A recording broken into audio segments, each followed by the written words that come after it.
I don't know Ruth Ball, but he can't. Good afternoon. My name is Jeff Lichter. My question is for Congressman Franks, if I may.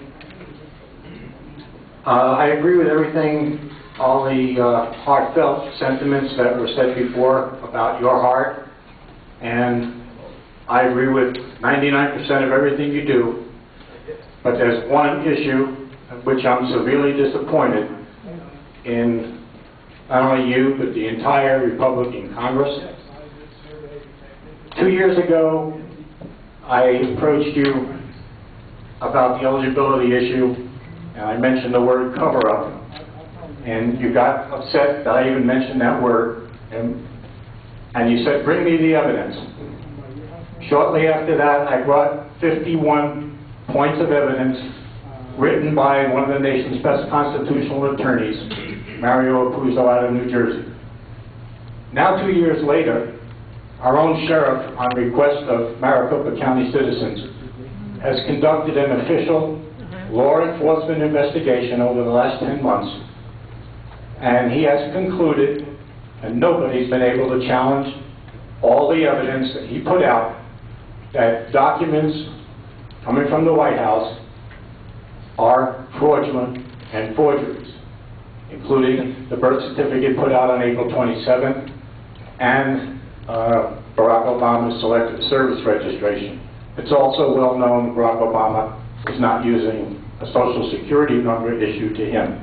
My question is, have you reviewed the sheriff's evidence? If not, why not? And what do you think is going to happen about the sheriff's call for a congressional investigation? He's called for you guys to investigate. What do you think is going to happen with that now or in the future? Thank you. What do you think? Yeah, Jeff, no, that's a fair question, and I hope all of you just kind of grant me diplomatic immunity here. It's ironic, incidentally, that I was one of the first members of Congress, and there may be news media here. If there are, just get out your paper and write it down accurately, if you will. I was one of the first members of Congress when this issue of eligibility was brought. And this is before Barack Obama took office. This is way before you were involved in it. And we did our own investigation the best way we could. There were people in Hawaii and others that we talked to, because I took it seriously. I really did.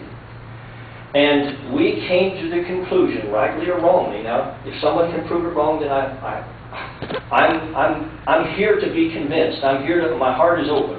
But we concluded, because of the local records, and I know people discount that, but sometimes it's hard to come up with anything more substantial, that Mr. Obama was born in Hawaii. And let me just tell you, no one is more frightened of him becoming president. And I co-signed legislation, co-sponsored legislation, that would say that they had to show where they were born for the second. I was one of 9 in the entire Congress that did that. So it is not that I'm not willing to try to hold people accountable to the law, but I came to the conclusion that the evidence that I had was not strong enough to prove one way or the other some of the things that everybody says. And given the nature of the court system and the reality that we face here, I came to the conclusion that it would not be successful. It would only create a backlash and help the guy more than it would defeat him. And if we had succeeded, you could say, well, Joe Biden would have been president. No, people say, no, it would have gotten rid of both of them. Okay, if we succeeded, Nancy Pelosi would have been president.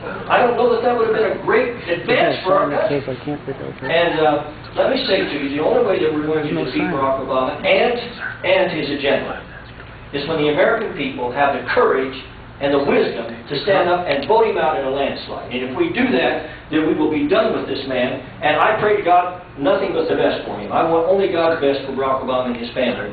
But I will